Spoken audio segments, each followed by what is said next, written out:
இந்தியாவிலே நடைபெற்று கொண்டிருக்கின்ற கொடுங்கோல் ஆட்சி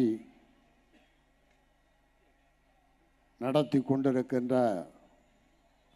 ஒன்றிய அரசுக்கு எதிரான மாபெரும் கண்டன பொதுக்கூட்டத்தினுடைய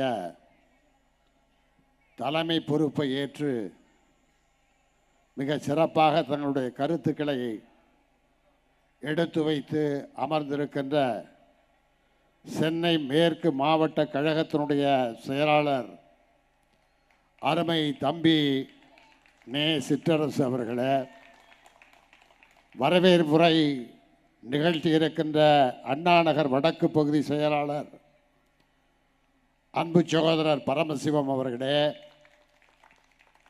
அண்ணாநகர் தெற்கு பகுதியினுடைய செயலாளர் அருமையண்ணன் ராமலிங்கம் அவர்களே,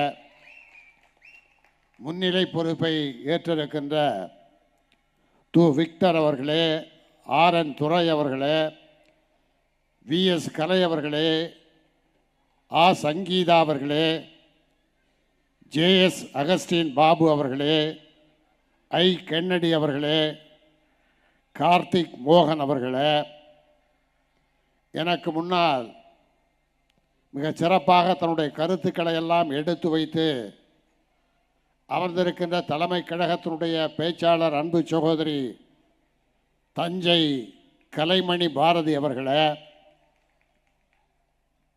எனக்கு முன்னால் இங்கே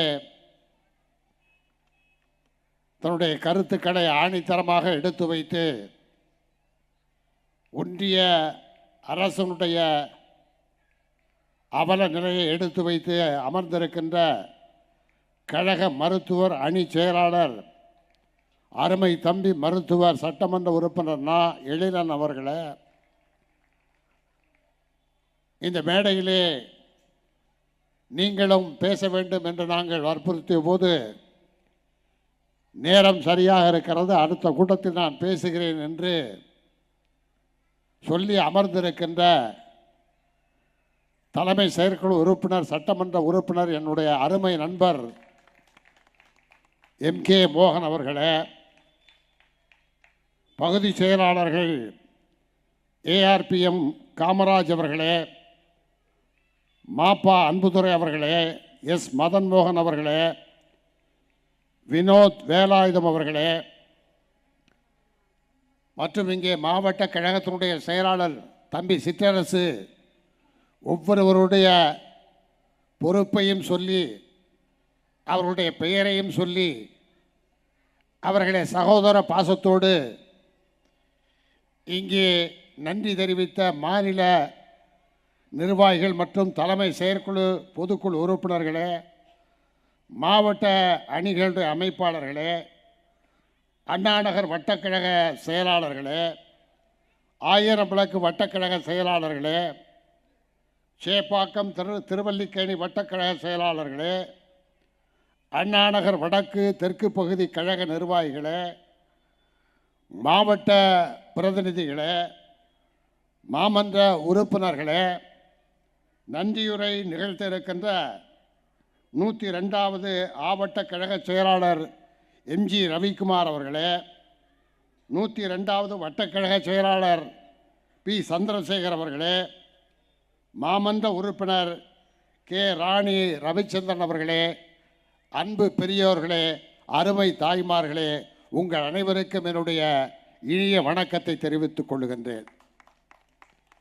இங்கே தஞ்சை கலைமணி பாரதி அவர்கள் மிக சிறப்பாக உரையாற்றினார். அவர் பேசியதிலே கலை நயம் இருந்தது. அவர் மணிமணியாக பேசினார். பாரதியாரை போல் கம்பீரமாக பேசினார். ஆகவே கலையும் மணியும் பாரதியும் இணைந்து மிக சிறப்பாக பேசிய அன்பு சகோதரிக்கு என்னுடைய வாழ்த்துக்கள். சிற்றரசு அவர்கள் ஏற்பாடு செய்திருக்கின்ற 2வது கூட்டத்திலே இந்த கடந்த 10 நாட்கள் நான் பேசியிருக்கிறேன். நான் அன்றைக்கும் சொன்னேன், இன்றைக்கும் சொல்லுகிறேன். எந்த ஒரு பணியை செய்தாலும் தலைமை கட்டளையிடுகின்ற அந்த பணியை மிகவும் சீரும் சிறப்பாக ஒரு இராணுவ கட்டுப்பாடோடு மிக நேர்த்தியாக செயல்படுத்தி காட்டுகின்ற ஆற்றல் மிக்க ஒரு அருமை தம்பியை நம்முடைய தளபதியார் அவர்களும் நம்முடைய அருமை சகோதரர் உதயநிதி ஸ்டாலின் அவர்களும் பெற்றிருக்கிறார்கள் என்பதில் எனக்கு பெரிய மகிழ்ச்சி. இங்கே எழிலன் அவர்கள் பேசுகின்ற போது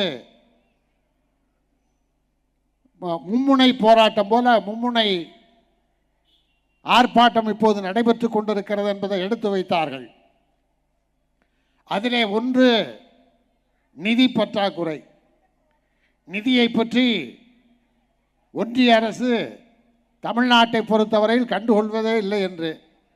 ஆனால் இந்த மேடையிலே நிதியை பற்றி நாம் பேசுவதற்கு வாய்ப்பே இல்லை. ஏனென்றால் நிதியை கொடுப்பதற்கு மோகன் எப்போதும் தயாராக இருக்கிறார்.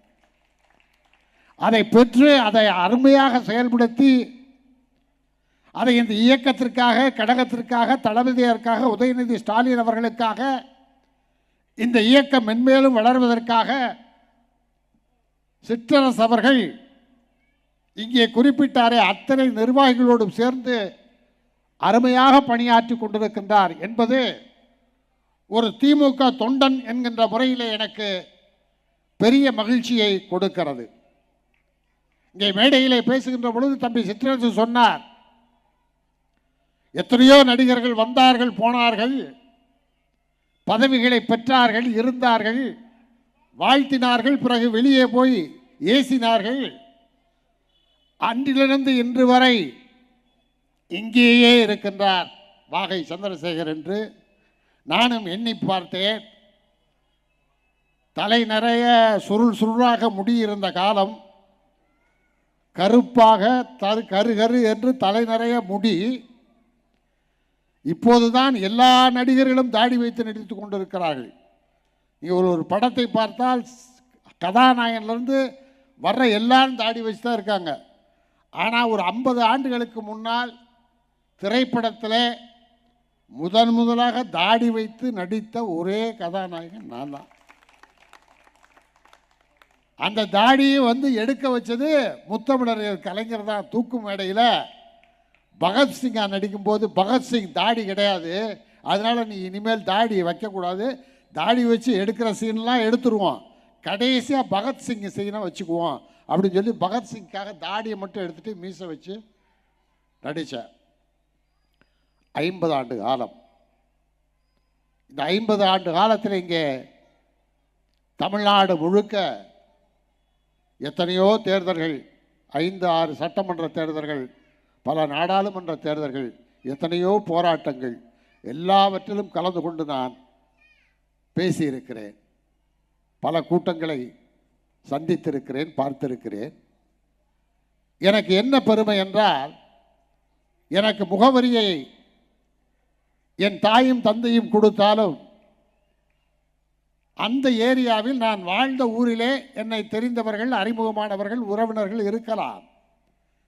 ஆனால் தமிழ்நாடு முழுக்க நான் பார்க்கின்றவர்கள், என்னை பார்க்கின்றவர்கள் உரிமையோடு சந்திரசேகர், சேகர், வாகை என்று உறவினரை விட அன்பை பொழிகின்ற காட்சியை 50 ஆண்டு காலமாக தமிழ்நாடு முழுக்க பார்த்து கொண்டிருக்கின்றேன்.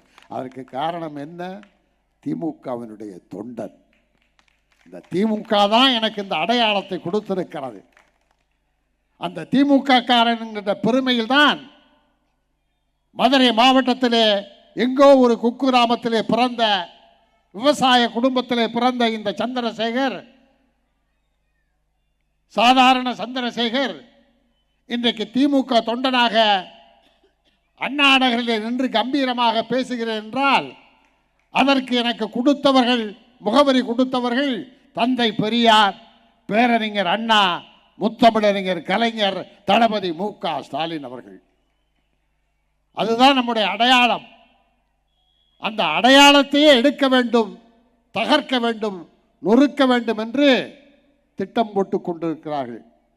வெறும் நிதி பிரச்சனை அல்ல, வெறும் கல்வி பிரச்சனை அல்ல, இதற்குள்ளே மிகப்பெரிய ஒரு ஆதிக்க வர்க்கம் தமிழ் இனத்தை, தமிழ் மொழியை அடியோடு ஒழித்து கட்ட வேண்டும் என்ற எண்ணத்தில் இருக்கிறார்கள். 1925 திராவிடர் கழகம் தந்தை பெரியாரால் தொடங்கப்பட்டது. இன்றைக்கு 100 ஆண்டு காலம். இந்த 100 ஆண்டு காலத்திலே பெரியார் அவர்களிடமிருந்து கொள்கையிலே வேறுபட்டு அண்ணா வந்தபோது அண்ணா சொன்னார், நீங்கள் பெரியாரை விட்டு வந்து விட்டீர்களா என்று கேட்டதற்கு, அப்படியெல்லாம் இல்லைங்க, நாங்கள் 2 பேரும் ஒன்று தான், நாங்கள் பெரியாரும் நாங்களும் இரட்டை குழல் துப்பாக்கி போல, திராவிடர் கழகமும் திமுகவும் இரட்டை குழல் துப்பாக்கி மாதிரி, அந்த 2லிருந்து குண்டு வரும், 2 பேரும் ஒன்றா தான் நாங்கள் இருக்கோம் என்று அண்ணா சொன்னார். கலைஞர் ஆட்சிக்கு வந்த பிறகு நீங்கள் இனிமேல் திராவிடர் கழகத்து பெரியாரை பற்றி பின்பற்றி ஆட்சி நடத்தி போகிறீர்களா என்று கேட்டதற்கு கலைஞர் என்ன சொன்னார், இந்த ஆட்சியே அவருக்காக அர்ப்பணிக்கிறேன், இந்த ஆட்சியை அவருக்கு பரிசாக கொடுக்கிறேன் என்று சொன்னார். இன்னைக்கு 100 வருஷம் ஆச்சு திராவிடர் கழகம். நம்ம ஒரு பழமொழி சொல்லுவோம், 30 வருஷம் வாழ்ந்தவன் இல்லை, 30 வருஷம் கெட்டவன் இல்லைன்னு சொல்லுவாங்க. எத்தனையோ அரசியல் இயக்கங்கள் வந்திருக்கிறது. திமுக போல நமக்கு பின்னாடியும் நமக்கு முன்னாடியும் தமிழகத்தில் எத்தனையோ கட்சிகளை பார்த்திருக்கிறோம். ஆனால் ஒரு 100 ஆண்டுகள் கழித்து இன்றைக்கு பெரியாரும் அண்ணாவும் கலைஞரும் நம்மோடு இல்லை என்றாலும் பெரியாரை நினைவுபடுத்துகின்ற வகையிலே அண்ணாவையும் மிஞ்சி முத்தமிழறிஞர் கலைஞரையும் மிஞ்சி நம்முடைய தளபதி ஸ்டாலின் அவர்கள் திராவிட மாடல் ஆட்சி என்று இன்றைக்கு இந்தியாவையே கதிகலங்க வைத்துக் கொண்டிருக்கின்றார். இந்த நேரத்தில் நமக்கு நம்முடைய பெருமை, நம்முடைய ஆற்றல், நம்முடைய திறமை, நம்முடைய பண்பாடு, நம்முடைய கலாச்சாரம், 3000 ஆண்டுகளுக்கு மேலாக தமிழுடைய கலாச்சாரம் பண்பாடு சிறந்து விளங்குகிறது என்பது மோடிக்கு தெரியும், அமித்ஷாவுக்கும் தெரியும், ஆரியர்களுக்கும் தெரியும்.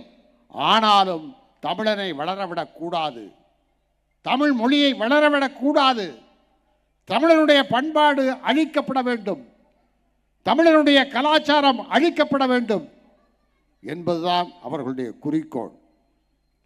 அதை அருமையாக உணர்ந்து கொண்டு புரிந்து கொண்டு அதிலிருந்து தமிழ் மக்களை எப்படி காப்பாற்றுவது, அதிலிருந்து தமிழக மொழியை எப்படி காப்பாற்றுவது, தமிழ் கலாச்சாரத்தை, இங்கே எழிலன் பேசும்போது கீழடியை பற்றி சொன்னாரே, அந்த தமிழன் கலாச்சாரத்தை எப்படி காப்பாற்றுவது என்கின்ற ஒரே குறிக்கோளோடு தொலைநோக்கு பார்வையோடு நம்முடைய தமிழக முதல்வர் அவர்கள் இன்றைக்கு இந்த போராட்டங்களை எல்லாம், இந்த கண்டன கூட்டங்களை எல்லாம் நடத்தி கொண்டிருக்கின்றார். இந்தியாவிலேயே தலை சிறந்த மாநிலம் இன்றைக்கு தமிழகத்தை பார்த்து, தமிழ்நாட்டின் முதல்வர் அவர்களுடைய திட்டங்களை பார்த்து, அவருடைய செயல்பாடுகளை பார்த்து, அவரை போல நம்முடைய மாநிலமும் அந்த திட்டங்களை செயல்படுத்த வேண்டும் என்கின்ற முனைப்போடு பல மாநிலங்கள் பின்பற்றி சென்று கொண்டிருக்கின்றது. இதையெல்லாம் பார்க்கும்போது அவர்களுக்கு ஒன்றிய அரசிலே, அங்கே டெல்லியிலே ஆட்சியிலே அமர்ந்திருப்பவர்களுக்கு பொறாமை. ஆகவே இதை எப்படியாவது தடுத்திட வேண்டும். அண்ணாவுக்கு பிறகு, கலைஞருக்கு பிறகு இந்தியாவே திரும்பி பார்க்கின்ற ஒரு சிறந்த தலைவராக தளபதி ஸ்டாலின் அவர்கள் விளங்கிக் கொண்டிருக்கின்றார். இதையெல்லாம் பார்த்தவுடன் தான் அவர்களுக்கு தமிழ்நாட்டை எப்படி பழிவாங்கலாம் என்ற எண்ணத்தோடு தமிழ்நாட்டிற்கு ஒரு பைசா நிதி கூட கொடுக்கக்கூடாது. இன்றைக்கு எல்லா மாநிலத்திற்கும் நிதியை அள்ளி வழங்கி கொண்டிருக்கிறார்கள். ஆனால் தமிழ்நாட்டிற்கு 4.5 வருஷம் 5வது வருஷம் ஆட்சி நடத்திக்கிட்டு இருக்கோம். ஒன்றும் கிடையாது, ஒரு பைசா கிடையாது. அதையெல்லாம் தாண்டி திராவிட முன்னேற்ற கழக ஆட்சி இன்றைக்கு சிறப்பாக நடைபெற்று கொண்டிருக்கிறது. எல்லா வகையிலும் மக்கள் ஆதரவோடு திமுக காரர்கள் அல்லாத பொதுமக்கள் மகிழ்ச்சியான மனநிலையில் சிறந்த ஆட்சியாக ஏற்றுக்கொண்டு, சிறந்த முதல்வராக தளபதி அவர்களை ஏற்றுக்கொண்டு மகிழ்ச்சியோடு மக்கள் வாழ்ந்து கொண்டிருக்கிறார்கள். இந்த நேரத்தில் அடுத்து ஒரு பூகம்பத்தை அடுத்த குண்டை தூக்கி போடுகின்றார்கள். அதுதான் நம்முடைய எண்ணிக்கையிலே நம்மிடம் இருக்கின்ற இந்த 39 நாடாளுமன்ற உறுப்பினர்களை இவர்களையே நம்மால் தாங்க முடியவில்லையே, இதற்கு என்ன வழி செய்யலாம் என்று குறுக்கு புத்தியிலே இந்த எம்பிக்களை குறைக்க வேண்டும் என்ற திட்டத்தோடு செயல்பட்டு கொண்டிருக்கிறார்கள்.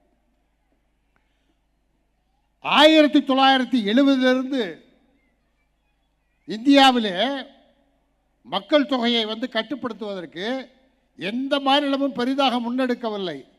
ஆனால் 1970 மக்கள் தொகையை கட்டுப்படுத்தி இந்தியாவிலேயே ஒரு சிறந்த மாநிலமாக மக்கள் தொகையை கட்டுப்படுத்துகின்ற மாநிலம் என்ற பெயரை எடுத்தது தமிழ்நாடு தான்.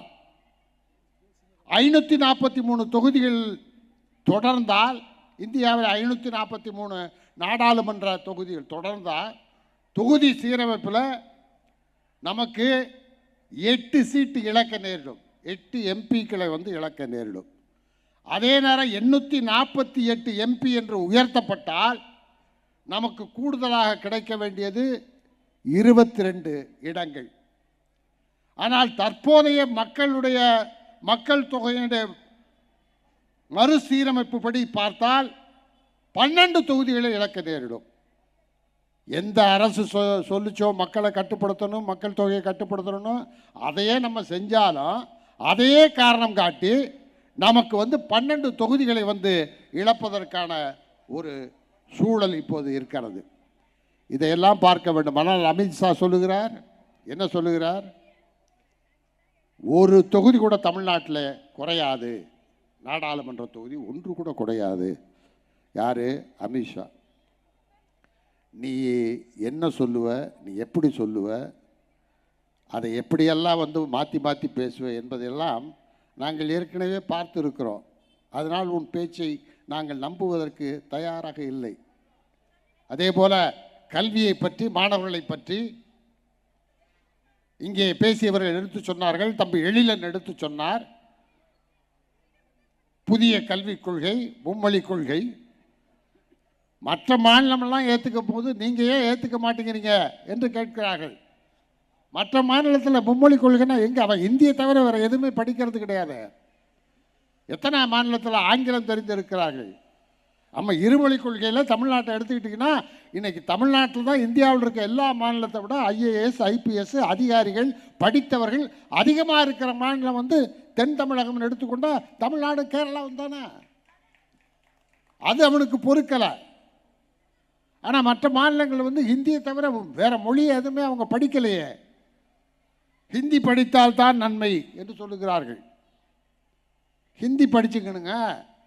ஹிந்தி படித்தா தான் பான்பூரி கடைக்காரன்ட்ட போய் பான்பூரி கேட்கணும்னா ஏக் பிளேட் பானிபூரி தேக்கோ அப்படின்னு நீங்கள் கேட்கலாம். ஏண்டா ஏக் பிளேட் பானிபூரி தேக்கோன்னு கேட்கறதுக்கு 1ஆவதுலேருந்து 12ஆவது வரைக்கும் நாங்கள் ஹிந்தி படிக்கணுமா? வட இந்தியாக்காரன் நம்ம ஹோட்டலுக்கு நம்ம ஊருக்கு வந்திருப்பானா? நம்ம கொடுக்குற சம்பளத்தில் வேலை பார்ப்பானா? அவன் நமக்கு கொடுக்கும்போது இட்லிக்கு சட்னிக்கு ஹிந்தியில் நம்ம அவன்கிட்ட பேசணுமா? அதுக்கு ஹிந்தி கற்றுக்கணுமா? இதுவெல்லாம் என்ன கொடுமை இது? அதாவது எப்பயுமே தமிழன் என்னென்னா வந்தாரை வாழ வைக்கும் தமிழகம். வேறு மாநிலத்துக்குள்ளே உள்ளே புகர முடியுமான்னு யோசிச்சு பாருங்கள். ஒன்றும் இல்லை, சினிமாவிலே நான் எடுத்துக்கிறேன். சினிமாவே உதாரணத்துக்கு எடுத்து சொல்கிறேன். தமிழ்நாட்டில் நீங்கள் சினிமான்னு எடுத்துக்கிட்டிங்கன்னா ஒன்றும் கலை, அது ஒன்றும் தப்பு இல்லை. யார் வேணாலும் வரலாம், மக்கள் ஏற்றுக்கொண்டால் இருக்கலாம். ஆனால் இதே கலை தானே மற்ற மாநிலங்களையும் மற்ற சினிமாவிலையும். அங்கே தமிழ்நாட்டிலேருந்து ஒருத்தன் போய் பெரிய புகழ் பெற்றார் முடியவே முடியாது, ஒத்துக்கவே மாட்டான். நம்ம மட்டும்தான் ஃப்ரீயாக விட்டு. இப்போ பார்த்திங்கன்னா தமிழ்நாட்டில் எங்கேயுமே அதில் ஒரு சிறப்பான ஒன்று உண்டு. என்னென்னா தமிழ்நாட்டில் வேலை செய்வதற்கு ஆட்கள் கிடையாது. கட்டட வேலையாக இருக்கட்டும், எந்த விவசாய வேலையாக இருக்கட்டும். அதுக்கு இன்னொரு முக்கிய காரணம் என்ன தெரியுமா? இந்த 10 ஆண்டு காலம் 15 ஆண்டு காலத்தில் கலைஞர் 4 முறை சிஎம் இருந்த காலத்தில் இன்றைக்கு திராவிட மாடல் ஆட்சியில் எல்லாம் படித்தாச்சு, எல்லோரும் வேலைக்கு போயிட்டுருக்கோம். அதே சமயத்தில் ஹிந்தி படித்தா தான் நீங்கள் போய் அங்கே போய் பொழைச்சிக்கலான்னா ஹிந்தி படித்தவங்க பூரா பொழப்பே இல்லாமல் இங்கெல்லாம் வந்துகிட்டு இருக்கேன். அவன் தமிழ்நாட்டுக்கு வந்து பொழப்பு தேடி வந்துகிட்டு இருக்கும்போது ஹிந்தி எதுக்காக படிக்க சொல்கிற? புதிய கல்வி கொள்கையில் வந்து என்ன என்ன என்ன என்ன நடந்திருக்கு இந்தியாவில்? மற்ற மாநிலத்தில் என்ன நடந்திருக்கு? பீகார் ஆகட்டும், மத்திய பிரதேசம் ஆகட்டும், ராஜஸ்தான் ஆகட்டும், சத்தீஸ்கர் ஆகட்டும், ஜார்க்கண்ட் ஆகட்டும், அங்கெல்லாம் இந்த மும்மொழி கொள்கையில் வந்து பள்ளிக்கூடத்தில் மாணவர்கள் சேர்க்கையே கம்மியாகி போச்சு. ஏன்னா அவன் ஒரு மொழியை படிக்கிறதுக்கே அவனுக்கு சரியாக இருக்கு, அதுக்கு மேலே ஆசிரியர்களும் இல்லை, அவன் படிக்க போகல. அதனால் கல்லூரிகளுக்கு சேருவதற்கான மாணவர்களுடைய எண்ணிக்கையும் குறைஞ்சி போச்சு. இவனோட மும்மொழி கொள்கையினால் இப்படிப்பட்ட ஒரு நிலைமை தான் நடந்து கொண்டு இருக்கிறது. ஆனால் மும்மொழி கொள்கையை ஏற்றுக்கொண்டால்தான் நாங்கள் நிதி கொடுப்போம், 2150 கோடி கல்விக்கு கொடுப்போன்னு அந்த கல்வி மந்திரி சொல்லிட்டார். அதுக்கு தான் நம்முடைய தளபதி அவர்கள் சொன்னார்கள், நீ 2150 கோடி இல்லை 10,000 கோடி கொடுத்தாலும் நாங்கள் ஏற்றுக்க போகிறது கிடையாது என்று சொல்லிவிட்டார். நீங்கள் ஹரியானா, பீகார், மராத்தி எல்லா மாநிலத்திலையும் அங்கே தாய்மொழியே பேசுகிறது கிடையாது. ஹரியானாவில் தாய்மொழி கிடையாது, பீகாரில் தாய்மொழி கிடையாது, மராத்தியில் தாய்மொழி கிடையாது, எல்லாம் ஹிந்தி தான். அதே மாதிரி ஆக்கணும் தமிழ்நாட்டை, அதுதான் அவங்களோட திட்டம். தமிழ் பேசக்கூடாது. இப்போ கிட்டத்தட்ட நம்ம எந்த ஏரியாலையும் பார்த்தீங்கன்னா நார்த் இந்தியன் தான் வந்துகிட்டு இருக்கான். நம்மளையும் அறியாமல் அவன்கிட்ட ஒரு பேசணுன்றதுக்காக வந்து இந்தியை பேசிக்கிட்டு இருக்கோம். அப்படி ஒரு சூழலை வந்து ஒழித்து கட்ட வேண்டும் என்பதிலே தளபதியார் அவர்கள் திராவிட மாடல் ஆட்சி மிக ஒரு இராணுவ முயற்சியை, இராணுவ கட்டுப்பாடோடு தீவிரமான அந்த முயற்சியை எடுத்து கொண்டிருக்கிறது. அதற்கு பின்னால் வந்து வெறும் அரசியல் அல்ல, வெறும் அரசியலுக்கு திமுக இல்லை. வெறும் அரசியல்னா வந்து எப்பயோ இந்த கட்சி வேற மாதிரி போயிருந்திருக்கோம். அரசியல் அல்ல. இந்த இயக்கம் ஆரம்பிக்கப்பட்ட போது தேர்தலில் நிற்கும்னு இந்த இயக்கம் ஆரம்பிக்கப்படவில்லை. இந்த இயக்கம் தமிழனுடைய வாழ்வு, தமிழனுடைய கலாச்சாரம், தமிழனுடைய பண்பாடு, தமிழன் தலை நிமிர்ந்து நிற்க வேண்டும் என்பதற்காக தொடங்கப்பட்ட இயக்கம். அதனால தான் சமூக நீதி, கல்வி, மருத்துவம் அத்தனையிலையும் இப்போது சிறந்து விளங்கி கொண்டிருக்கின்ற ஒரு மாநிலம் என்றால் அது தமிழ்நாடு தான். ஆனால் நான் வந்து 300 படத்துக்கு மேலே நடிச்சிருக்கேன். ஒரு 100-150 படம் கதாநாயகனாக நடிச்சிருக்கேன். ஒரு 100-150 படம் நிறைய கேரக்டர்களில் நடிச்சிருக்கேன். அப்துல் கலாம் ஜனாதிபதியாக இருக்கும்போது இந்தியாவினுடைய சிறந்த நடிகர் என்ற தேசிய விருதை நான் பெற்றேன். தமிழக அரசு கொடுத்திருக்கின்ற விருதுகளை பெற்றிருக்கிறேன். ஆனால் அந்த எல்லா விருதை விட எனக்கு ரொம்ப பிடிச்ச விருது ஒன்று இருக்குது, அதை நான் சொல்லிடுறேன். நான் கிராமத்திலேருந்து பள்ளியில் படிக்கிற காலத்தில் நல்லா தமிழ் பேசணுன்றதுக்காக பராசக்தி, மனோகரா வசனத்தை எல்லாம் மனப்பாடம் பண்ணி பேசி பழக்கப்பட்டவன். அதுக்கப்புறம் சினிமாவில் நடிக்கிறேன்.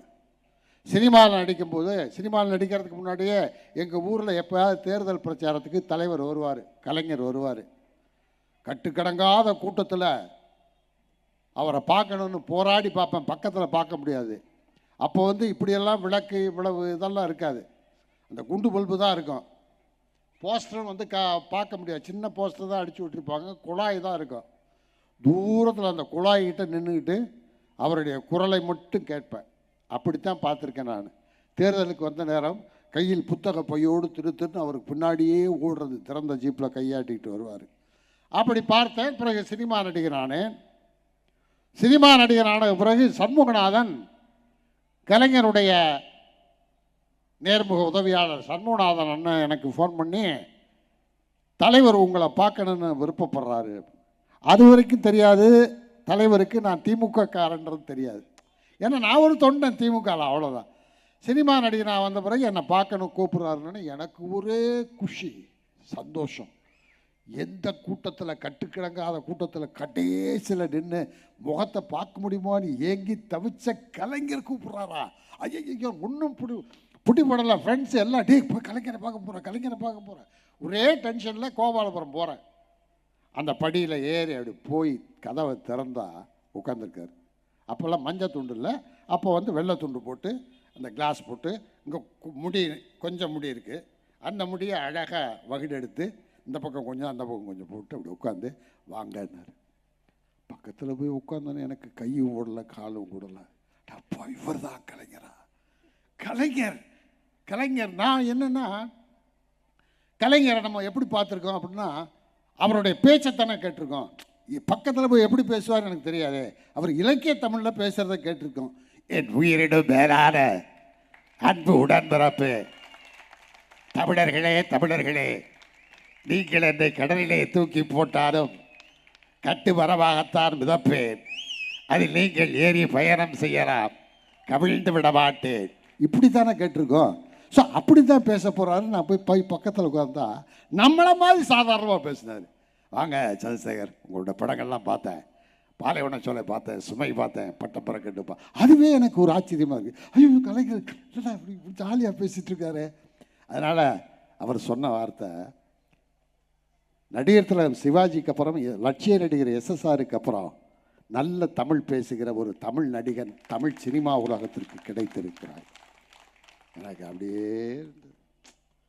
அதாவது என் வாழ்நாளில் எத்தனை விருதுகள் பெற்றாலும் சரி, இனிமேல் எத்தனை விருதுகள் பெற்றாலும் சரி, தமிழுக்கே தமிழ்த்தாயின் தலைமகன் என்னை பார்த்து நீ நல்லா தமிழ் பேசுறடா என்று சொல்வதை விட எனக்கு என்ன பெருமை வேண்டும்? அதுதான். அந்த மாதிரி ஒரு மகிழ்ச்சி இன்றைய வரைக்கும் என் காதிலே அவருடைய குரல் ஒலித்து கொண்டிருக்கிறது. அவர் வாழ்ந்த காலத்திலே தினமும் சென்னையில் இருந்தால் போய் பார்த்து விடுவேன். அவருடைய வசனத்தில் வந்து 15-20 படங்கள் நான் நடித்திருக்கிறேன். அதில் நீண்ட வசனம், சிவாஜிக்கு பிறகு நீண்ட வசனம் பேசி நடித்தது வந்து நான் தான். தூக்குமேடை திரைப்படத்தில் எடுத்திருக்கிறேன். அதே மாதிரி இன்னொரு படத்தில் எனக்காக ஒரு வசனம் எழுதினார். அதாவது ஒரு அண்ணாவுடைய வசனத்தை மாற்றிடலாம், யார் வேணாலும் மாற்றிடலாம். ஆனால் கலைஞருடைய வசனத்தில் ஒரு எழுத்து மிஸ் ஆச்சுன்னா அர்த்தமே மாறி போகும். அந்த மாதிரி அவருடைய வசனம் இருக்கும். அதுவும் தாளத்தோடு இருக்கும். ஒரு எழுத்து மாறினா மொத்த அர்த்தமே போயிடும். தூக்குமேடெலாம் ஒரு 4 வரி மட்டும் சொல்கிறேன் கேளுங்களேன். படிக்கட்டுகள் பல கொண்ட நீதிமன்றத்தில் வடிகட்டிய பொய்யர்கள் சாட்சி, கொடிகட்டி பறக்கு பறை, வெடி வைத்து பிளந்தாலும் உண்மை வெளிவரப்போவதில்லை, மடிப்பிச்சை கேட்டு உயிர் வாழ விருப்பமில்லை, அதனால் ஆவிதனை சாவில் நட்டு புகழ்பூவை பறித்துனக்கு சூட்டுகிறேன் பவானி, ஏன் புரிந்தான் இந்த குற்றமனை என்னிட மனமின்றி சட்டமனும் சாத்தான் வகுத்ததே வேதமென்று நிரபராதிகள் ஊன் பருகி உயிர் பருகி தேன் பருகினால் போல் மயங்குகின்ற நீதி தேவன்கள் இருக்கு வரை நறுமணமிக்க சந்தன மலர்களை சமுதாய சாக்கடையில் எத்தனை நட்டால்தான் என்ன பயன்? இப்படி 16 பக்கம் டயலாக். அதே மாதிரி நடித்து காமிச்சார். எப்படி பேசணும் சிவாஜிக்கே நான் நடித்து காட்டுவேன். அப்படி திரும்பி கணேசன் வந்து அப்படி திரும்பி அப்படி கையை நிறுத்தினா தான் அழகாக இருக்கும் அப்படின்னு இப்போ சொல்கிறோமே. இப்போ நம்ம பேசிகிட்டு இருக்கோமே, இன்றைக்கி நம்மளோட தமிழரோட வீரத்தை பற்றி தெரியலை. ஒரே நாள் உளறுவாய அந்த தர்மேந்திர பிரதான் பேசினதுக்கு அடுத்த நாளே மன்னிப்பு கேட்டாப்புல. ரத்தம், தமிழர் ரத்தம் சாதாரண ரத்தம் இல்லை, ஜிவ்வுன்னு ஏறிச்சுன்னா உண்டு இல்லைன்னு பண்ணிடும். அந்த மாதிரி சூடு சொரணை உள்ளவன் தமிழன். அப்படி அந்த தமிழுடைய பெருமையவே கலைஞர் எழுதியிருக்காரு. தமிழனுடைய பெருமை எப்படி, தமிழச்சி வந்து ஒரு கிழவி எவ்வளோ வீரமானவ. அவள் போருக்கு எல்லாரையும் அனுப்புகிறா, புருஷனை அனுப்புகிறா, செத்து போயிட்டான். மகனை அனுப்புகிறா, செத்து போயிட்டான். பேரனை அனுப்புகிறா, பேரனும் செத்து போயிட்டான். ஆனால் எப்படி செத்தான்னு வந்து சொல்கிறாங்கன்னா, பாட்டி உன் பேரன் வந்து போர்க்களத்தில் செத்து போயிட்டான், முதுகில் கத்தி குத்தி செத்து போயிட்டான் அப்படின்னு அவளுக்கு கோவம் வருது. யார் வளர்த்த பேரை? தமிழ் வீரவன். அவன் வந்து கோலை மாதிரி முதுகிலையா கத்தி குத்தி வாங்கி செத்துருப்பான்? இருக்கவே இருக்காது. நான் போய் பார்க்குறேன்ட்டு அங்கே போய் போர்க்களத்தில் பார்த்தா புணமாக கிடக்குது. அதில் அப்படி புரட்டி பார்த்தா நெஞ்சில் கத்தி குத்தி வாங்கி அந்த பையன் செத்து கிடக்கிறான். இதாண்டா என் மகன், இதாண்டா என் பேரன், இதுதாண்டா தமிழர் வீரம் என்று அந்த பாட்டி சொன்னதாக கலைஞர் ஒரு டயலாக் சொல்லியிருக்காரு. அது இன்னைக்கு பொருத்தம். இந்த ஒன்றிய அரசு பண்ணுற சேட்டைக்கெல்லாம் நிதி கொடுக்க மாட்டேங்கிற, கல்வியை அழிக்கணும்னு பார்க்குற, எம்பியை குறைக்கணும்னு பார்க்குற, எல்லாமே எங்கே வந்து நிற்குது? தமிழனுடைய மொழி, தமிழ் இனம், தமிழ் கலாச்சாரம், தமிழ் பண்பாடு. இந்த நடிகன் நான் சொன்னேன், இந்த நடிகன்றது எதுக்கு சொன்னேன்னா, நான் நடிகன் இல்லை, மோடி தான் பிரமாதமான நடிகன். வாழ்க தமிழ்றான். இங்கே வந்தோன்னே வணக்கம்னு அம்மா சொன்னாங்களே, பிரமாதமாக சொன்னாங்களே மோடியை பற்றி. இங்கே வந்தால் வேஷ்டி கட்டிக்கிறது, தமிழ் தான் பிடிக்குன்றது, வள்ளுவன் பெருமையாக சொல்கிறது, பாரதியாரை பெருமையாக சொல்கிறது, பேசி முடித்து வேட்டி அவுத்துக்கு அந்த சுடிதாரை போடுறதுக்கு முன்னாடி தமிழனையும் தமிழ் மொழியும் க்ளோஸ் பண்ணணும்னு அப்படிப்பட்ட ஒரு நடிகன்னா அது மோடி தான். மோடிக்கு சரியான ஜாடி அமித்ஷா. 2 பேரும் ஒரு உரைக்குள்ளே 2 வாள் இருக்க முடியாதுன்னு சொல்லுவாங்க. அது நல்லவங்களுக்கு சொல்கிற கதை உதாரணம். ஒரு உரைக்குள்ளே 2 வாள்னா 2 சிறந்த வீரர்கள் வந்து ஒரே இடத்துல இருக்க முடியாது. இவங்க ஒரு பக்கம் தலைமை ஏற்றுப்போ, நீ ஒரு பக்கம் தலைமை ஏற்றுப்போன்னு தான் சொல்லலாம். அது மாதிரி இவன் வந்து மோடியை நம்ம அந்த கதை சொல்ல முடியாது. ஒரு வீட்டில் புது வீடு கட்டியிருக்காரு, ஆஃபீஸுக்கு போகும்போது பார்த்துருக்காரு, சின்னதாக ஒரு விரிசல் ஏற்பட்டிருக்கு வீட்டில். அந்த விரிசலை பார்த்துட்டு அடடா கட்டின வீட்டில் சின்ன விரிசல் வந்துருச்சேன்னு வருத்தத்தோடு போயிட்டான். திருப்பி வரும்போது கொத்தி பூசி இருக்குது. அது அவங்க ஒய்ஃபு வந்து கொத்தி பூசி சம்சாரம் நல்லா பண்ணிருச்சு. அப்போ கேட்டான், ஏம்மா நான் சொன்னாலும் நீ செய்ய மாட்டேன், நான் சொல்லாமலே ஒரு விரிசல் இருந்தது, அதை அழகாக பூசிட்டே எப்படிம்மா? இல்லை, ஒரு வீட்டில் 2 கிராக்கு இருக்கக்கூடாது, ஒரு கிராக்கு நீயே, இன்னொரு கிராக்கு அது, அதனால் ஒரு கிராக்கு தான் இருக்குன்னு சொல்லிச்சுல்ல. அது மாதிரி ஒரு கிராக்கையே தாங்க முடியாது, இவன் 2 கிராக் இருக்கா. ஆனால் 2 பேரையும் சமாளிக்கிற ஆள் தான் எங்காள். யார்? திராவிட மாடலுடைய முதல்வர் இருக்கார். அவர் சாதாரண ஆள் கிடையாது, சும்மா நீங்கள் நினைக்கிற மாதிரி கிடையாது.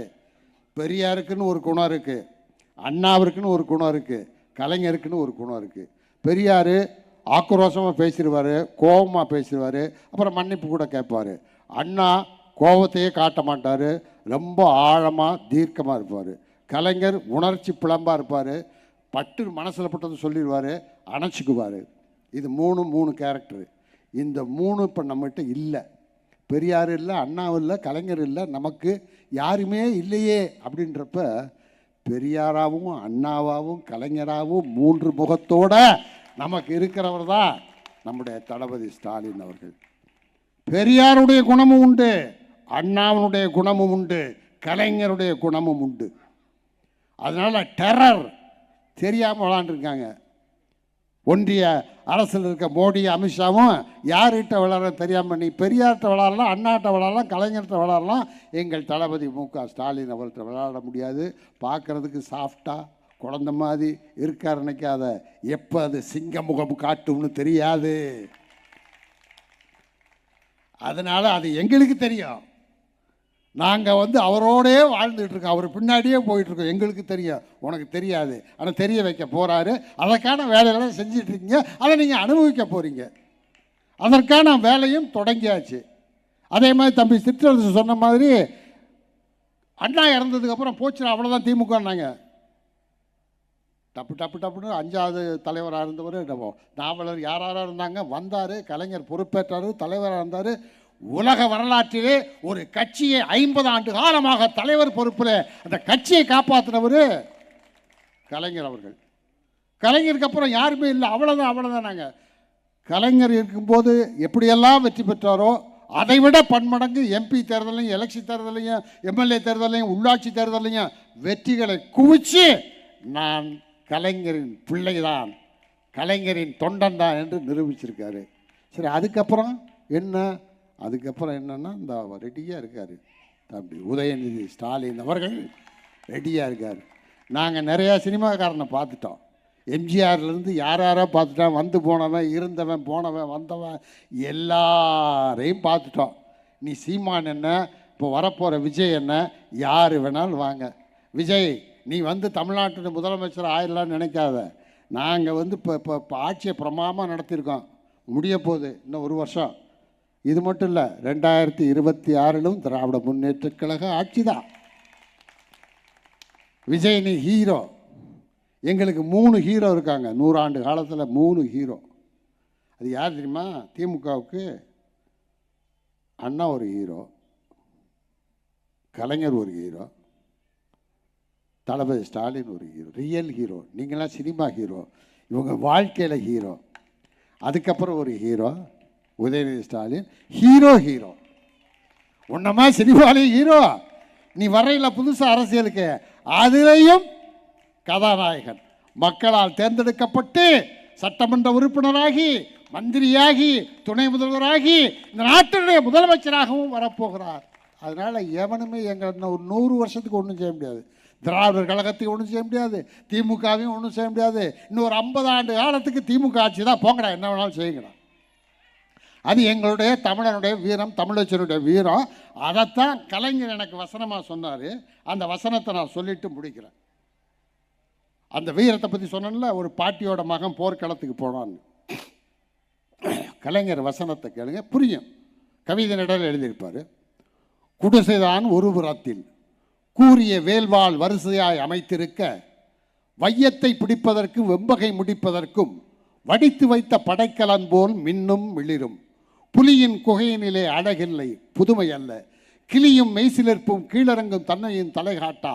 மானத்தின் உறைவிடம் மறவன் மாளிகை, இல்லத்து வாயினிலே கிண்ணத்து சோற்றோடு வெள்ளத்தை சிறிது கலந்து வயிற்றுக்குள் வழி அனுப்ப பொக்கை வாய்தனை திறந்து பிடியன்னம் எடுத்து போட்டால் பெருநரை கிளவி ஒருத்தி.